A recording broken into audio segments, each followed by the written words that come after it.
I'm very well, Salvatore. Thanks for having me on.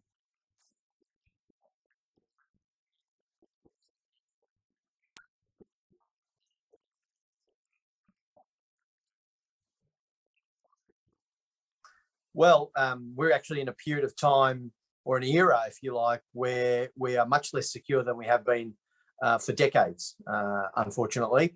Australia is smack bang in the middle of the Indo-Pacific, which is a region that is of critical importance, obviously, for the global economy in the 21st century, but it's also a region which, frankly, has much more volatility geostrategically, particularly in the past decade. And of course, we're seeing the rise of China is a big part of that, and the tension between China and the US and other powers in the region with respect to the primacy of or the hegemony, if you like, of superpowers in the region, and the tension between China and the US. That leads to obviously some volatility and some tension, and it poses significant challenges for Australia because, as we all know, China is our major trading partner and the US is our major strategic and security ally. And so our challenge, I guess, is to be able to, well, to put it simply, walk and chew gum at the same time, be able to enhance the relationships simultaneously, so to our maximum national interest, and try and avoid as much as possible rising tension or conflict in the region. And Australia can do that. I think we're clever enough to be able to make that pathway through, navigate that minefield, if you like, to our own benefit. But it's not going to be easy, Salvatore. It is a difficult period. One last thing I'll say about that is that, you know, in the past, we were suffering from the tyranny of distance. You know, Australia was sort of, Paul Keating once put it rather vulgarly by saying we were at the arse end of the world. That's no longer the case. We're like smack bang in the middle of the most important region globally in decades, and we have actually a unique challenge and a unique opportunity in this period of time to ensure our prosperity, our stability, our security with respect to our major partners.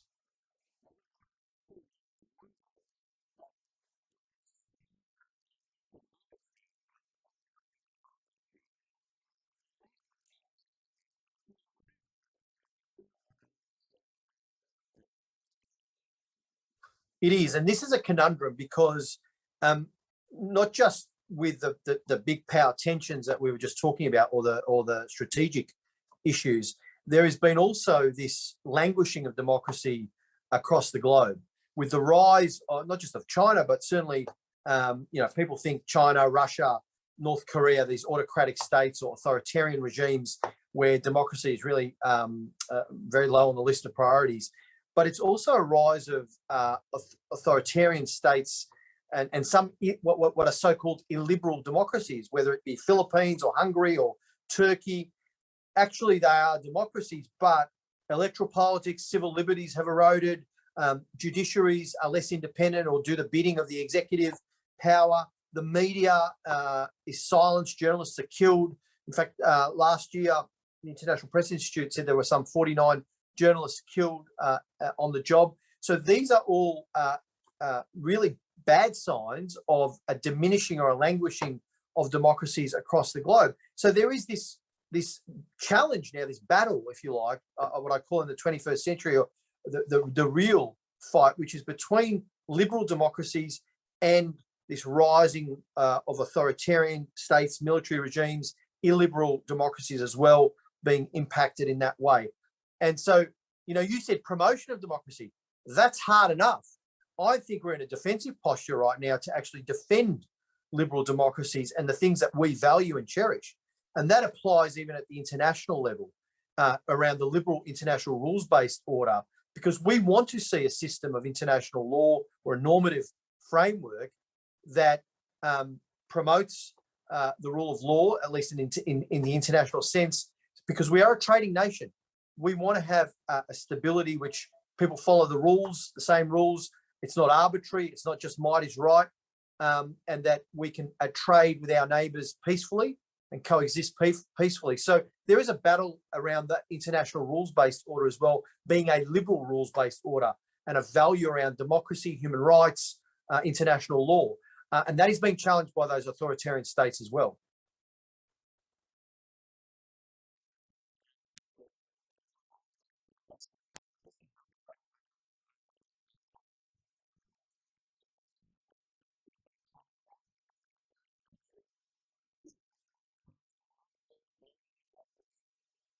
We can do a lot, actually, Salvatore, and I think we have to do a lot. We can actually stand up when it counts, when democracy is challenged. So Myanmar is a perfect case and example. You've seen a military junta. There was a coup on the 1st of February. The democratically elected parliamentarians are about to form a new democratically elected government on the 1st of February. The military, the Tatmadaw, took over. They have since killed in the last couple of months over 700 civilians who have protested for their rights, for democracy. Now, I have called in the Australian Parliament and public for the Australian government to do more, to actually suspend military cooperation with the regime, which they eventually did, to give credit to Maurice Payne, to actually push Australian companies to cease doing business and lining the pockets of the military regime, to give amnesty to Myanmar nationals here in Australia, which they did just announced today, and to recognise officially the CRPH, which is the representative body of the democratically elected leaders, to say really clearly, Australia as a democracy, at the very least, we can do this. We do not give legitimacy to the military regime, which has conducted a coup against democratically elected leaders. We believe in democracy. We stand by those democracy protesters. And this applies, by the way, Salvatore, to our stance on the protesters in Hong Kong who are fighting for their democratic rights. It applies in a lot of other situations around the world. We should be providing support at the international level, and also not just moral support, but significant diplomatic efforts to say loudly and clearly with other democracies around the world, we do not accept the illegitimate military regimes, authoritarian regimes that have taken over or have conducted coups against democratically elected leaders. Because if we as democratically elected leaders or representatives in our parliaments don't do this, and if our democratically elected governments don't do it, who will? At what point will we stand up for democracy? And this is why I think we should be doing more.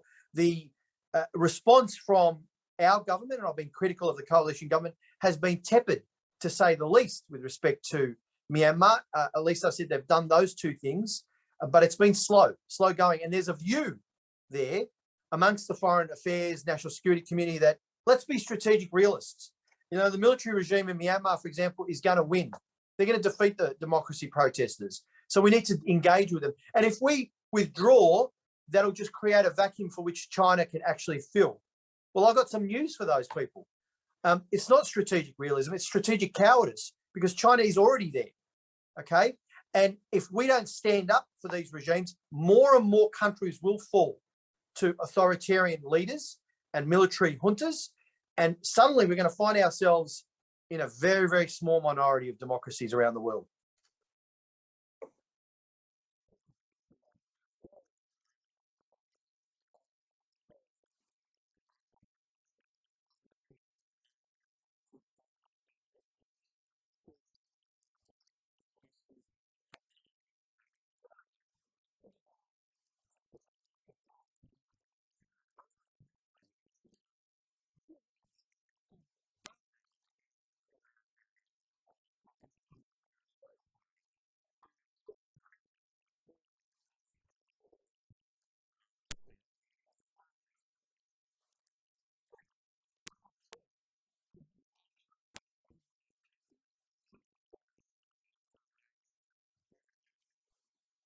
That's a good question, Salvatore, because there are certain instances where, you know, Western liberal democracy, if it sort of grandstands too much, it may actually make it more difficult for the minority that they're speaking up for, because they can get punished on the ground.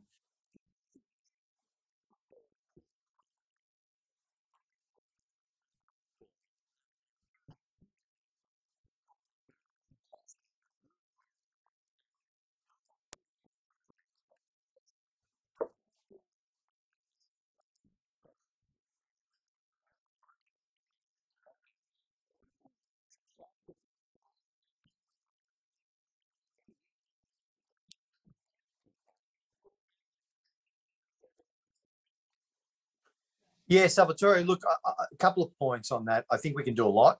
I think that it starts with an acknowledgement that um, obviously many of us take our democratic freedoms for granted. We're so used to having these freedoms, being able to have this conversation freely without censorship, being able to associate in groups collectively in political parties, being able to speak freely on issues, freedom of speech, having an independent judiciary, having the right to choose your leadership through the ballot box peacefully. These are things that, things that we've taken for granted, frankly. But many people around the world fight and lose their lives for these rights. So at the very least, I think we, citizens of liberal democracies, should do everything we can to support those people who are fighting for those democratic rights, who value them and cherish them in a way that is really courageous, in the sense that they're sacrificing their lives for these freedoms. We at the very least should support them. That could be materially, through various charitable ways, through NGOs. It could be publicly. It could be, as you noted, we're not in government. But if you're a government or a parliament, there should be very strong diplomatic support, as well as advocacy and public calls to actually take steps or actions that would support these groups. I did so in the Australian Parliament with respect to Myanmar and with respect to other democracy activists, for example, in Hong Kong.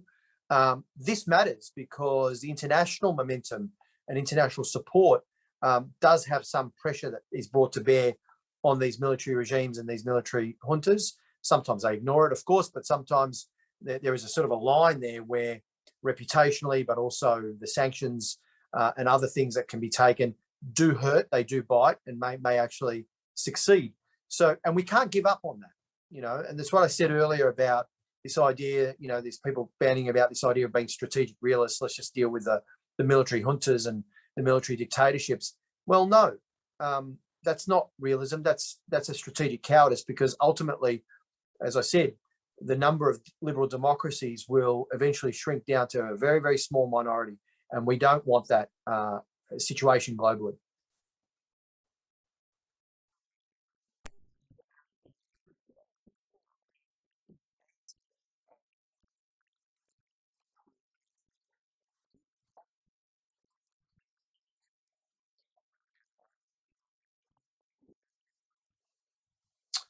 No, I don't. Look, Sally, that's a good question. There's been this constant struggle within Australian foreign affairs about where our focus should be. Obviously, there have been historically strong ties to the US, so our alliance has tended to, with the US, our security alliance and strategic alliance has tended to also, guide some of the big foreign policy decisions and military decisions about when we support the US in various theatres of operation and military, operations around the world. We've also had a very strong focus on the Pacific, which is our region, neighbourhood, if you like, and Southeast Asia, by extension, is our neighbourhood as well. I don't think Myanmar right now is causing a lot of, I think you're right about this, Sally, it's causing a lot of tension within ASEAN countries in Southeast Asia. They are basically split along different lines. They're split along lines of those who are sort of democracies wanting to put more pressure on the military junta, and those like Thailand and Laos and so on, who are not democracies technically, and are seeking not to put so much pressure on the military regime. So ASEAN is kind of struggling at the moment to deal with the Myanmar crisis.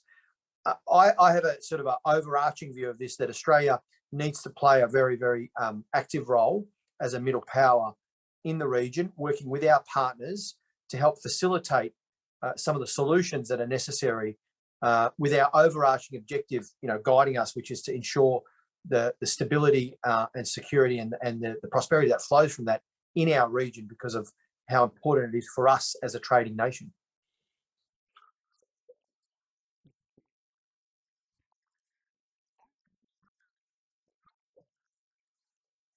Good question. I don't know if it's a magic term, Salvatore, but We are the 12th largest economy in the world, according to various kind of measures, 12th or 11th, depends on which measure you look at. We're a large economy. We have a relatively strong military and security apparatus. We are both culturally, economically, and militarily a significant nation state, and particularly in the region, a significant country. And I think you could say a middle power are those types of countries. They're not superpowers like the US and where China's getting to, or even India might be moving from major power to superpower status eventually. But we are certainly a middle power, like Japan, like South Korea, Indonesia, other countries of size and weight, strategic weight in the region. We have some influence over affairs. We cannot, like a superpower, completely dominate an issue and bend it to our will through our strength by military means or economic means like China or the US might, but we can certainly have influence. And I've always said, as a middle power, we should be working with other middle powers to combine our efforts where we have common objectives and they're aligned to benefit us as middle powers. And one of those areas, I think, particularly is to defend that international rules-based order, or the liberal rules-based order. There's a difference between the two, Salvatore.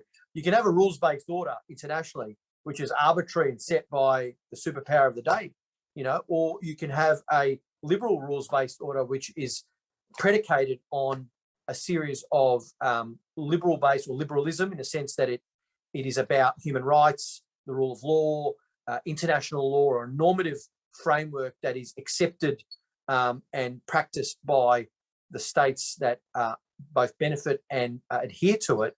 And there's a consistency there that is not determined by brute force or brute power. That's to our advantage as a middle power, and all the other middle powers, it's to our advantage to have that kind of system in place, because we can't have one particular player completely dominate circumstances, whether they be economic or security, just for their benefit. So I think the middle powers of the region need to band together and globally, frankly, to protect that international rule, the liberal rules-based order that has developed since after World War II, against the attacks, frankly, that are coming at it from China, to extent from the US. Under the Trump administration, there was a real dig at some of the trade rules and trade laws that President Trump particularly didn't like. But that's not to our long-term benefit. So we need to protect that rules-based order.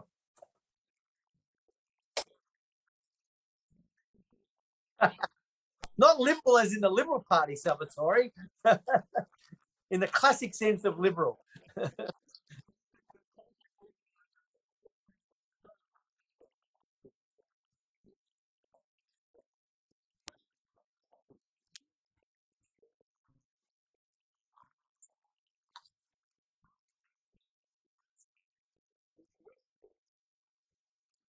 Sophie, good question. Yes, to the second part, absolutely. We should be playing a much more prominent role working with our ASEAN partners to help negotiate an outcome in Myanmar that is, I think, acceptable to the partners in the region, the neighbours of Myanmar, and for the people of Myanmar.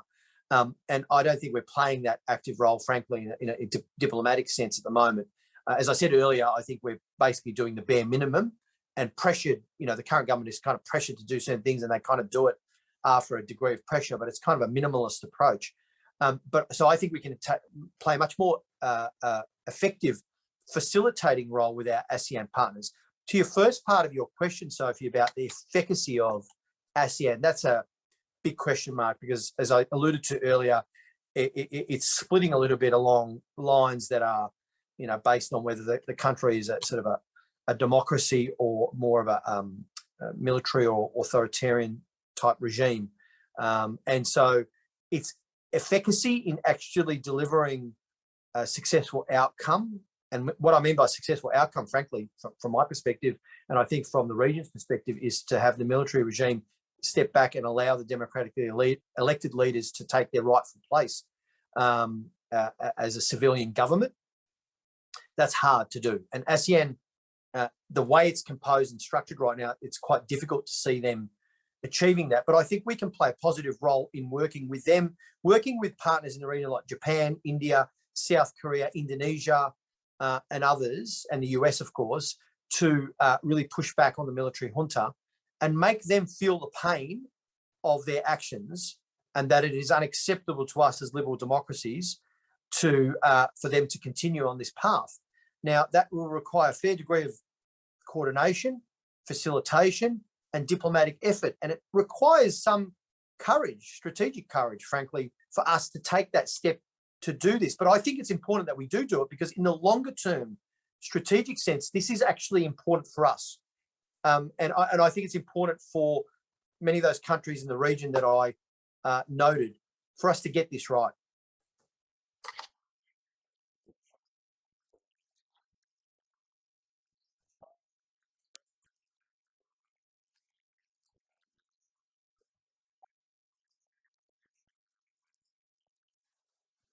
Well, that is also a very good question, because there is significant evidence of really atrocious, abhorrent human rights abuses against the Uyghur minority in Xinjiang province in Western China.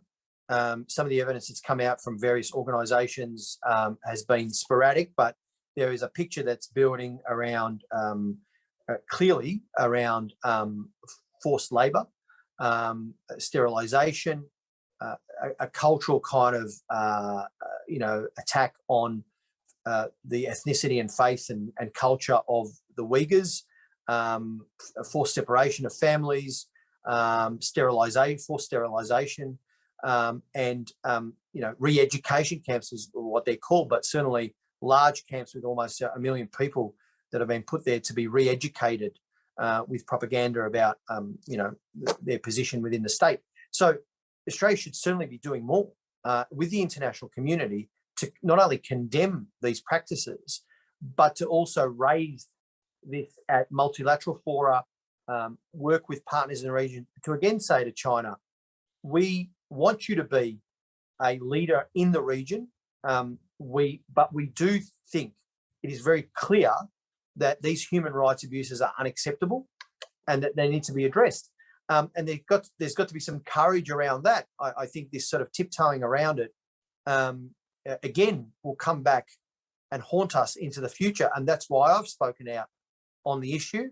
And not only that, I mean, I think on the democracy movement in Hong Kong and so on, the assertiveness and the aggressive assertiveness of China more recently, particularly, has been very stark.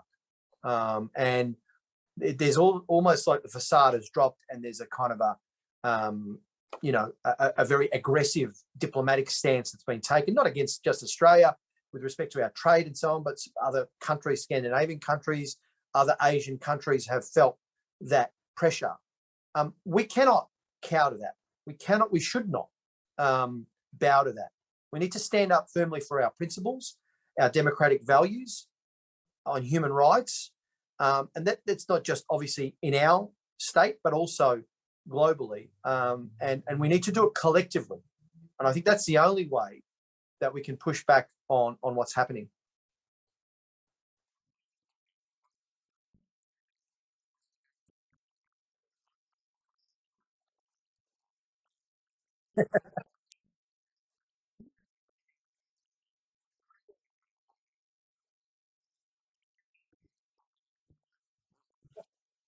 It has been resolved. Thankfully, Salvatore, Lydia and I got a kitten for the kids and for us, frankly, Shadow. We named him Shadow. Beautiful little kitten. He was 7 or 8 weeks old. On the first night we had him, he escaped under the oven, through a hole under the kitchen cabinet, and was stuck in there for 12 hours plus. And we were panicking because how do we get Shadow out of there? We had little video cameras on the end of broomsticks to take a picture of him to see where he was. And then finally we had to call the fire station and get the fireys out, and they saved the day. We dismantled our kitchen. We were going to saw it open and all the rest of it, but the fireys got him out of there, and he's safe and happy now. And I can safely say, as was reported in the press, having been hidden in that cabinet, he is the only Khalil member of the Khalil family that's made it to the shadow cabinet so far.